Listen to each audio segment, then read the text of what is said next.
Friends आमर गरम गरम हेल्दी वे रे मालपा रेडी है। तो देखु एति सारा मालपा है। तो एटा हूँ आमर घर किसी जिनस बेसी किसी जिनस दरकार नहीं, अल्प दी तीन टा जिनस रेडी हो। तो आपण मैंने आपको स्टोर करके भी खाई पारे रखिकी। तो यहाँ हेल्दी वे देह भी गोटे खराब होबार नहीं, छोट पिला मानू आराम से टिफिन भी दे पारे।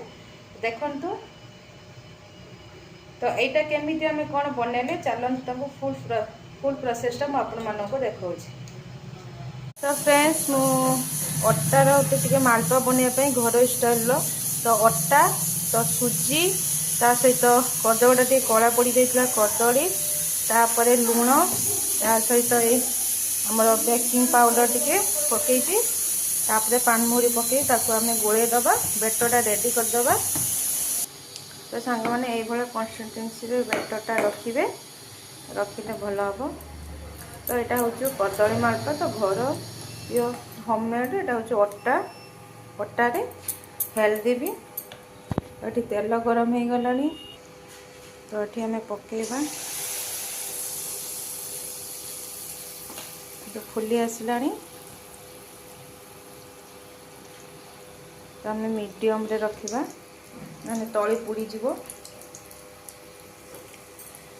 से भाई आ गोटे पकईदेले देखो फुलीगला फुलीगला ताकू आम टे सीम करदबा। सीम माने मीडियम रे रखिया ना पुड़ी जीव तलटा। तो उल्टे देले देखो कितने सुंदर फुलुची।